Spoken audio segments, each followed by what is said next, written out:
Guys, njengoba benginipromisile ke ukuthi ngizonixoxela ukuthi kwenzakalani. Ngaleli langa leli engirojwe ngalo u10,000. By the way, iSunday lengisikhuluma ngayo, Sunday le esisuka kuyona yange25. Kusho ukuthi ngomholo. So, before nje ngize ngigoe forward, ngichaze istory sami. Ningasangi-advise ningasho ukuthi kube wenze ukuthi sekwenzekile, imali yami idlekile, ngine-stress vele, ngikhalile kwanela. But I'm sharing this story so that I can raise awareness to some people abangakazi mhlawumbe lezi games zasema-ATM zisebenza kanjani, or komunye umuntu obengenzekelwa ilento le, but next time abe wash out. So kushuthi ke isescourt la kwi-ATM yasescourt le engase Wimpy, phambi kwase Wimpy Standard Bank. So abantu abahlala eScourt bayazi. So leyo ndawo loyo indawo ngatshela ukuthi it's the safest place ongayithola because kune restaurant la and then kune spa abantu bayathenga. So I was like, I left all the other ATMs, I sat down ngaya lapha kule Spa Square because bengibelieve ukuthi ku safe, and that's where I usually take my money. So I do the same thing ngaleyo day ke. So ngiyafika ngiyapaka ngenzansi kwase Wimpy, ngiyadilika, ngiyahamba ngiye ATM. Just before ngifike kwi-ATM kube khona omunye ubhuti oqhamukayo angihambile kuqala. Yabona umuntu mangabe kudlela angihambile kuqala, afika ngene kwi-ATM aciphize enze something, bengitshela ukuthi ukhipha imali or angene nama ngihlangene nje bengicikekele vele because ngiyokhipha u10,000 wabakhi imonth-end ngidinekile ukwakha niyakwazi. So ngiyokhipha leyo mali ke. Kushuthi mengifika this guy asuke emshinini meqeda aciphize asuke emshinini. So meka asuke emshinini, umshini ushiya usaprocessor usenza something but ukhipha iphepha ke islip. So mokhipha leso slip leso, this guy leaves the slip ahambe. Okay, cool. Ngiyafika ke mina, usually mengabe ngizofika emshinini ngithi cancel yellow button, niyayazi leyo nto leyo lo cancel any transaction beyenzeke emshinini. So I do the same thing, which is my usual. Cancel, do everything, cancel. Hayi nangempela umshini ungivumela ukuthi ngifake ikhadi lami.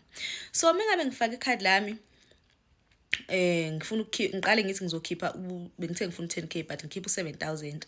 U7,000 ungavumi, ungitshela ukuthi limit or amaphepha khona lapha emshinini mancane, so I cannot take u7,000. So okay, i-cancel transaction nayazi ke lonto. I-cancel transaction sekumele ngiyoqala phansi ngiyothi 5,000. Mase kumele ngifake ikhadi okwesibili, utekateka umshini uqala izinto engingazazi. Nje wenza izinto engingazazi. I'm so confused ukuthi what's going on. So I'm thinking ukuthi okay, maybe it's network issues, let me give it a minute. While I'm giving the machine a minute ngisezofaka ikhadi, another guy osemva kwami uzokhipha imali yakhe naye. So mengiphenduka, how there's another guy. So usesondelile ula eduzane kwami, uyasho ukuthi no mshini uyatekateka and all of that, but network issues ulinde. So I'm like okay, umunye umuntu naye frustratekele ngendlela frustrateke ngayo. So kube ngathi uyavuma ngilifaka ikhadi lami. Lingene ikhadi around ungenzi nix. So ungangivumeli ukuthi ngenze, kube ngathi ukhanseleke. So while I'm doing that now, so another thing I forgot to say. Lo guy ushiya islip sakhe lo wasekuqaleni ngimfica emshinini, ushiya islip sakhe. So ngithembe ngifike emshinini mina wabuya weza wazothatha islip sakhe aconginikezela islip. Ngivele ngimnika islip ngibhekele like bengicikekile, neyazi mophethe imali man. Ngimnika islip ngibhekele. Okay, sorry. So ngimnike islip ngibhekele. Mangimnika islip ngibhekele afuna ukukhuluma nami sabuntu, ufuna ukungisiza. I'm like ngimdala mina nomshini, yini angisiza yona yabo. So mengabe angibona ukuthi angile accept usizo lakhe ngiqhubekele nomshini, so ahambe ke. So ngibuya back to this guy ke manje osesiza eduze kwami because naye uzokhiphela imali yakhe, ungitshela about how umshini unga operate ngakhona uyi problem. So I'm still confused ukuthi kwenzakalani ne. So mengabe kwenzeka kanjalo, ikhadi lami ngilifake futhi. Ngilifaka ikhadi lami.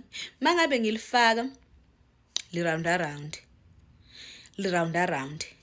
again. So mengabe round around kanjalo liphume, this guy tells me ukuthi no, kumele ulinikezele isikhashana. Usesondele manje and I'm confused ukuthi kwenzala kumele ulinikezele isikhashana. Mengilifaka kokugcina ligwinyeke ikhadi lami lihambe. So what I'm thinking ukuthi it happened, so the time ngifaka iPin yami ngiyenza because something strange yenzekile when I was putting my PIN, and I don't know ukuthi yini abayenzile ukuze yenze leyo nto le. When I put my PIN lese ngifaka kokugcina ne le ngifaka la ikhadi lami selizogwinyeka khona, my PIN appeared on the screen. Fuck, that is when I knew ukuthi something was off. So iPin yami, sorry about that, yeah, so iPin yami ivele escreenini. Lo guy lo ngemva kwami umama lapha nje uqamama kushuthi I feel like ungikobile wayibona iPin. Jiki ikhadi lami liyadrayisa alisaphumi, ngimile emshinini ngifrustrated, sengine stress because I'm like there is no way ukuthi ikhadi lami lisithelile at the same time iPin yavele escreenini. Yo, I was panicking, I was going crazy.